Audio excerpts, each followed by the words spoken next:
Hello dear student, आज के class में हम लोग कवर करेंगे क्लास 12th हिस्ट्री के 30 मोस्ट इंपोर्टेंट गैस क्वेश्चन को लेकर के आए हैं और ये क्लास आपके लिए बहुत ही स्पेशल और खास होने वाला है। प्यारे बच्चों, इसको हम लोग टेस्ट के रूप में लगाएंगे क्योंकि आप लोग का डिमांड था कि सर आप जो है टेस्ट हम लोग का जो है लेते रहें हिस्ट्री का। तो फाइनली आप लोग के लिए लेकर के आ गए हैं और इनमें हम लोग 30 जो है एमसीक्यू प्रश्नों को जो है कवर करेंगे जो बिल्कुल गैस क्वेश्चन है, जो आपके आने वाले एग्जाम के लिए बहुत ही इंपॉर्टेंट है। प्यारे बच्चों, तो आपको देखना है कि इन 30 क्वेश्चन को जो है आप सॉल्व करते हैं और कितना खुद से जो है सॉल्व कर पाते हैं, या आप हमें कमेंट करके जरूर बताएंगे। और साथ में आपको अनुभव भी होगा कि आपकी तैयारी जो है किस प्रकार का है और किस प्रकार का करना चाहिए आपको, आपकी तैयारी का लेवल क्या है, इन सभी चीजों का जानकारी आपको जो है ये टेस्ट लगाने के बाद आपको मालूम हो जाएंगे। ओके, तो चलिए डियर हम लोग स्टार्ट करते हैं। बस आप लोग से मेरी एक छोटी सी रिक्वेस्ट है, जितने सारे बच्चे नए हैं चैनल को आप लोग सब्सक्राइब कर लेंगे और साथ में अपने अपने दोस्तों के ग्रुप वगैरह जहां भी हर जगह शेयर करते ताकि आपके दोस्तों को भी इससे हेल्प हो पाएंगे। ओके, तो चलिए डियर हम लोग स्टार्ट करते हैं। जैसे कि आप लोग देख पा रहे हैं, ठीक है, तो चलिए इसमें आपको देख बहुत बड़ी चैलेंजिंग क्लास है आपके लिए, ठीक है, तो बिल्कुल इस चैलेंज को एक्सेप्ट करना और इसका आंसर आप लोग देने का प्रयास करेंगे। ओके, उम्मीद है कि आप लोग सभी बच्चे जो है बिल्कुल ठीक करेंगे। फर्स्ट क्वेश्चन आपके स्क्रीन पे आपके समक्ष में कहलाता है क्या कि gateway of India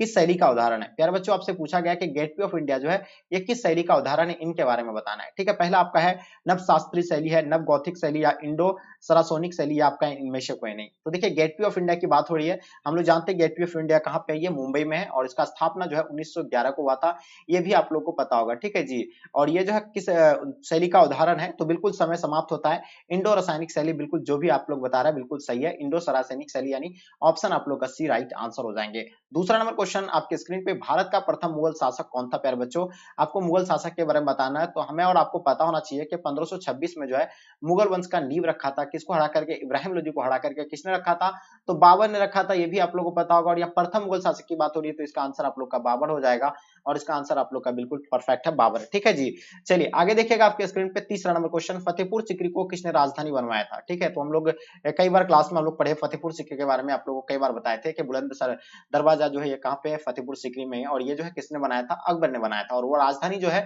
Fatehpur Sikri को ही बनाए थे। तो कौन थे वो, अकबर ही थे। ठीक है, तो इसका आंसर आप लोग का क्या हो जाएगा मेरे बच्चों, अकबर हो जाएंगे। और ये गद्दी पर कब बैठा था, 1556 पे बैठा था और चला कब तक, 1605 तक था। ठीक है जी, आगे देखिएगा क्वेश्चन नंबर 4 आपके स्क्रीन पे, 7 द्वीपों का नगर किसे कहा जाता है। काफी इंपॉर्टेंट क्वेश्चन है और उम्मीद है कि इसका आंसर आप लोग डेफिनेटली सही कर पाएंगे। देखिए हम लोग जानते हैं 7 द्वीपों की नगरी की अगर बात हो तो बिल्कुल आप सभी बच्चों का आंसर जो है बिल्कुल परफेक्ट आएंगे। बॉम्बे जो भी बच्चे बता रहे हैं बिल्कुल आप लोग का आंसर परफेक्ट आंसर होगा जी। ठीक है, चलिए आगे देखेंगे क्वेश्चन नंबर 5 आपके स्क्रीन पे, लोथल जो है किस नदी के किनारे स्थित है। तो मैंने कई बार आप लोग को लोथल के बारे में बताया था, तो लोथल जो होगा आप लोग को पता है भुगवा नदी के किनारे है और इसका आंसर आप लोग का भुगवा जो है बिल्कुल सी राइट आंसर हो जाएंगे। ओके जी, चलिए आगे देखिएगा आपके स्क्रीन पे, रामानुज ने किस दार्शनिक मत का प्रतिपादन किया था, ये भी आप लोग को बताना। देखिए रामानुज ने किस दार्शनिक मत का प्रतिपादन किया था, इसके बारे में आप लोगों को बताना है। ओके जी, चलिए देखिए पहला ऑप्शन में औदित्यवाद, विशिष्टवाद का, या आपका यानी शुद्धत्ववाद या अविद्वाद का। तो देखिए हम लोग जानते हैं ये जो होगा आपका यानी रामानुज ने किस दार्शनिक मत का प्रतिपादन दिया था, तो यानी विशिष्टवाद का जो है इसका आंसर आप लोग का बिल्कुल प्यारे बच्चों राइट आंसर हो जाएंगे। ओके, चलिए आगे देखिएगा क्वेश्चन आपके स्क्रीन पे, क्वेश्चन नंबर 7, कौन विदेशी यात्री पेशे से जो है चिकित्सक था। तो बताइए कौन सा विदेशी यात्री जो है पेशे से चिकित्सक थे। ठीक है, तो चलिए काफी इंपॉर्टेंट क्वेश्चन है और ये बिल्कुल आप लोग का समय समाप्त हो रहा है और हम लोग जानते हैं कि ये जो है कौन थे, बर्नियर जो थे, यानी पेशे से क्या थे, यानी चिकित्सक थे, और इसका आंसर आप लोग का बिल्कुल प्यारे बच्चों राइट आंसर हो जाएंगे। ओके, चलिए क्वेश्चन नंबर 8 देखेंगे आपके स्क्रीन पे, अलबेरुनी किसके साथ भारत आया। बताइए, ये क्वेश्चन काफी इंपॉर्टेंट है और उम्मीद है कि इसका आंसर आप लोगों को डेफिनेटली पता होना चाहिए। हम लोग जानते हैं कि अलबेरुनी जो आए थे किसके साथ आए थे, ये मोहम्मद गजनी के साथ आए थे और इसका किताब का नाम क्या था, अलबेरुनी का, इसके बारे में आप लोग बताएंगे कमेंट करके। ठीक है, तो तहकीक हिंद बता रहे कुछ बच्चे, तो आप लोग बताइए अलबेरुनी के जो पुस्तक का नाम था वो क्या था, बताएंगे आप लोग। मध्ययुगीन यात्रियों का सरताज किसे कहा जाता है प्यारे बच्चों, 9 नंबर क्वेश्चन आपके स्क्रीन पे, अलबेरुनी को मार्क पोलो, बर्नियर या इब्न बतूता। चलिए बिल्कुल समय समाप्त होता है, हम लोग जानते हैं मध्ययुगीन यात्रियों का सरताज जो है किसे कहा जाता है, बिल्कुल आप सभी बच्चों का आंसर करेक्ट आ रहा है। ठीक है, इसका आंसर आप लोग का हो जाएगा मार्क पोलो, जो भी बच्चे बताए बिल्कुल आप लोग का आंसर राइट आंसर हो जाएंगे। ठीक है जी, चलिए क्वेश्चन नंबर 10 देखेंगे आपके स्क्रीन पे, निम्न में से यानी कौन सा आंदोलन जो है दांडी मार्च से शुरू हुआ था। देखिए दांडी से जो है आपको पता है ये कौन सा आंदोलन हुआ था, तो हम लोग जानते हैं 1930 में जो है दांडी से यानी शुरू हुआ था। कौन सा आंदोलन था, तो वो सविनय आगा आंदोलन था और इसका आंसर आप लोग का बी बिल्कुल राइट आंसर हो जाएंगे जी। ठीक है जी। चलिए आगे देखिएगा, आपके स्क्रीन पे क्वेश्चन नंबर 11 है, गांधी जी की हत्या कब हुई थी बताइए। देखिए हम लोग जानते हैं गांधी जी की हत्या के बारे में आप लोगों को डेफिनेटली पता होगा।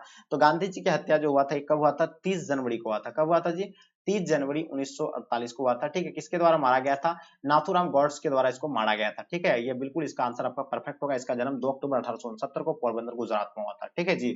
चलिए आगे देखिएगा, क्वेश्चन नंबर 12 आपके स्क्रीन पे, बाल दिवस कब मनाया जाता है। तो हम लोग जानते हैं कि बाल दिवस जो है पंडित जवाहरलाल नेहरू के जन्म दिवस पर मनाया जाता है, और पंडित जवाहरलाल नेहरू का जन्म दिवस जो है कब है, वो 14 नवंबर का, और इसका आंसर आप लोग का बिल्कुल 14 नवंबर जो है बिल्कुल परफेक्ट आंसर हो जाएंगे। अंग्रेजों ने अपना पहली फैक्ट्री जो कहां स्थापित की थी, तो सभी बच्चों को पता है अंग्रेजों द्वारा पहला फैक्ट्री जो स्थापित किया गया था वो सूरत में किया गया था, और इसका आंसर आप लोग का बिल्कुल राइट आंसर हो जाएंगे। ओके, चलिए आगे देखिएगा, क्वेश्चन नंबर 14 आपके स्क्रीन पे, प्लासी का युद्ध कब हुआ था, इनके बारे में बताना है। चलिए काफी इंपॉर्टेंट है, हम लोग जानते हैं प्लासी का युद्ध जो हुआ कब हुआ, 1750 बिल्कुल नहीं, 1754 नहीं, 1757 इसका आंसर आप लोग का बिल्कुल राइट आंसर हो जाएंगे। यानी प्लासी का युद्ध जो है 1757 में हुआ था, और इसका आंसर आप लोग का सी राइट आंसर हो जाएंगे। अंग्रेज फैक्ट्री का अर्थ क्या होता है बताइए, अंग्रेज फैक्ट्री का क्या अर्थ है, इनके बारे में बताना है। तो बिल्कुल आपको पता है गोदाम होगा, इसका अर्थ क्या होगा जी, गोदाम। जो भी बच्चे बता रहे हैं ना, बिल्कुल आप लोग का आंसर परफेक्ट होगा जी। ठीक है, गोदाम जो है जितने सारे बच्चे बताएं बिल्कुल सही है। अंग्रेज फैक्ट्री का अर्थ क्या होता है, गोदाम। ठीक है, चलिए आगे देखेंगे, क्वेश्चन नंबर 16 आपके स्क्रीन पे, फ्रांसिस बुकानन कौन था, सैनिक था, गायक था, अभियंता, सर्वेक्षक था। तो बिल्कुल आप लोग का समय समाप्त हो रहा है, और इसके बारे में आपको डेफिनेटली पता होना चाहिए। फ्रांसिस बुकानन एक सर्वेक्षक थे, और इसका आंसर आप लोग का बिल्कुल डी राइट आंसर हो जाएंगे। ठीक है जी। चलिए, किस राजकुमार को कुप्रशासन के आधार पर जो अंग्रेजी साम्राज्य में मिलाया गया था, तो बताइए किस राज्य के कुप्रशासन के आधार पर अंग्रेजी साम्राज्य में मिलाया गया था, तो वो जो कौन, अवध। यानी अवध से जो 1857 की क्रांति का नेतृत्व कर रहा था वो कौन थे, बिल्कुल बेगम हजरतमल। आप लोगों को पता ही होगा। क्वेश्चन देखेंगे 18 नंबर क्वेश्चन, सुएज नहर व्यापार के लिए कब खोला गया था बताइए। देखिए सुएज नहर जो व्यापार के लिए खोला गया था वो 1869 को खोला गया था, और इसका आंसर आप लोग का बिल्कुल भी राइट आंसर हो जाएंगे। क्वेश्चन नंबर 19 देखेंगे, प्रेम विवाह किस श्रेणी में आता है बताइए। प्रेम विवाह जो आता है ये किन श्रेणी के अंतर्गत आता है, तो बिल्कुल आप लोगों का समय समाप्त होता है, ये गंधर्व विवाह के अंतर्गत आएगा, और आप लोगों का आंसर जो बिल्कुल सही है। ऋग्वैदिक काल में प्रमुख देवता कौन थे बताइए। देखिए ऋग्वैदिक काल में जो प्रमुख देवता की अगर बात किया जाए तो इंद्र थे, वरुण थे, अग्नि थे, या वायु थे। तो बताइए इसके बारे में आप लोग का आंसर क्या हो जाएंगे जी, जल्दी बताएंगे। ठीक है जी। तो हम लोग जानते हैं जो इसका आंसर आपका हो जाएगा, ऋग्वैदिक काल में प्रमुख देवता की अगर बात किया जाए तो इंद्र इसका आंसर आप लोग का राइट आंसर हो जाएंगे। ठीक है जी। चलिए आगे देखिएगा, वैदिक ग्रंथों में पुरंदर किसे कहा गया। देखिए वैदिक ग्रंथों में जो पुरंदर जो कहा जाता था वो किसको कहे, अग्नि को कहते थे, बिल्कुल नहीं। विश्वकर्मा, वायु नहीं, इंद्र को ही कहते थे, और इसका आंसर आप लोग का बिल्कुल प्यारे बच्चों ऑप्शन डी जो है राइट आंसर हो जाएंगे। ओके, ऋग्वैदिक काल का समय क्या था बताइए। देखिए हम लोग जानते हैं ऋग्वैदिक काल के बारे में आप लोग को डेफिनेटली पता होगा, ये 1500 से लेकर 1000 ईस्वी पूर्व होगा, और इसका आंसर आप लोग का ए जो है प्यारे बच्चों राइट आंसर हो जाएंगे। किस धार्मिक ग्रंथ को जंगल का किताब कहा गया था, तो बताइए किस धार्मिक ग्रंथ को जंगल का किताब कहा गया था, तो बिल्कुल ये आप लोग का समय समाप्त होता है, ये अरण्यक जो है इसका आंसर आप लोग का बिल्कुल डी राइट आंसर हो जाएंगे। ठीक है जी। चलिए क्वेश्चन नंबर 24 देखेंगे, अंगराज्य आधुनिक बिहार के किस जिले में स्थित है, तो अंगराज्य की बात हो रही है। तो मैंने आपको कई बार अंगराज्य की बात बताया था। ठीक है, तो अंगराज्य हम लोग जानते हैं अपना बिहार में पड़ता है, और ये बिहार के भागलपुर अपना जो है बिल्कुल हम लोग जानते हैं भागलपुर जिला में। ठीक है, तो अंगराज्य जो है मतलब ये भागलपुर में था। हम लोग जानते हैं पहले मगध जो मतलब कितने थे महाजन, 16 महाजन थे। ठीक है, चलिए क्वेश्चन नंबर 25 देखेंगे, बिंबिसार का संबंध किस राजवंश से था बताइए। क्वेश्चन काफी इंपॉर्टेंट है। तो बिंबिसार का संबंध जो है किस राजवंश से था, तो ये हम लोग जानते हैं ये हड़ियक वंश से था। किससे था जी, हड़ियक वंश। ये बिल्कुल इसका आंसर आप लोग का डी बिल्कुल राइट आंसर हो जाएंगे। यानी बिंबिसार जो है किस वंश से थे, हड़ियक वंश से। ठीक है, ये संबंध किससे था, यानी हड़ियक वंश से था। ठीक है, तो इसका आंसर जो भी बच्चे आप लोग डी बता रहे हैं प्यारे बच्चों आप लोग का आंसर परफेक्ट आंसर होगा। ठीक है, चलिए आगे देखेंगे, मौर्य वंश का स्थापना के पूर्व मगध पर किस वंश की सत्ता थी। देखिए मौर्य वंश की स्थापना के पूर्व जो थे उसमें जो है नंद वंश का था। ठीक है, तो इसका आंसर आप लोग का नंद जो है, जो भी बच्चे बता रहे हैं बिल्कुल आप लोग का आंसर परफेक्ट होगा। क्वेश्चन नंबर देखेंगे 27 नंबर क्वेश्चन, जरासंध का संबंध किस वंश से था बताइएगा। जरासंध के बारे में आप लोग को बताना है, काफी इंपॉर्टेंट क्वेश्चन है। तो बताएंगे जरासंध का संबंध जो है किससे था, हड़ियक से था, वृद्धर थे, नंद से था, मौर्य से। तो ये जरासंध का संबंध आप लोग को बताया वृद्धर से था, और इसका आंसर आप लोग का समय समाप्त हो गया। ठीक है, क्वेश्चन नंबर 28, सिंध का बाग किस स्थल को कहा जाता है प्यारे बच्चों। हम लोग जानते हैं कि सिंध का बाग जो है मोहनजोदड़ो को कहा जाता है, हड़प्पा, लोथल, कालीबंगान।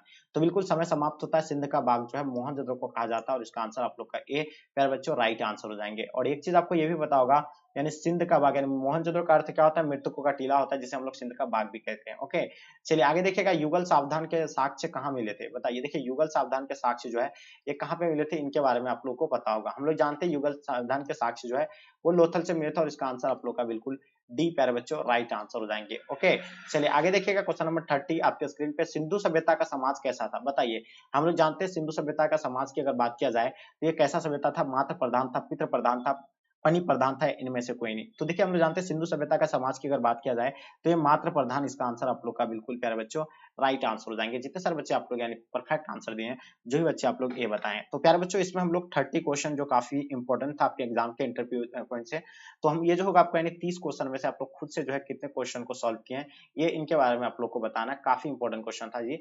चलिए तो डियर उम्मीद है कि ये आप लोग को 30 क्वेश्चन अच्छे से आप लोग यानी सॉल्व किए होंगे, और साथ में अपने अपने दोस्तों के ग्रुप वगैरह में जहां भी है हर जगह आप लोग जरूर शेयर करें, क्योंकि आपके लिए मैं इतना मेहनत कर रहा हूँ, तो ये आपकी रिस्पॉन्सिबिलिटी और उम्मीद है कि आप लोग इतना मेरे लिए जरूर कर सकते हैं। ओके, तो चलिए डियर आप लोग कमेंट करके जरूर बताएंगे, और बताइए पूरी क्लास को आप लोग जो है रेगुलर करते हैं, और जो भी बच्चे अगर रेगुलर क्लास में जुड़ते हैं तो नहीं जुड़ पाते हैं, तो आप इस चैनल को सब्सक्राइब करके बेल आइकन को ऑन कर लेंगे, ताकि आपके पास नोटिफिकेशन जो है बहुत जल्द पहुंच जाएंगे। तो डियर यहीं तक आज के क्लास को एंड करते हैं, जब तक के लिए जय हिंद, जय भारत।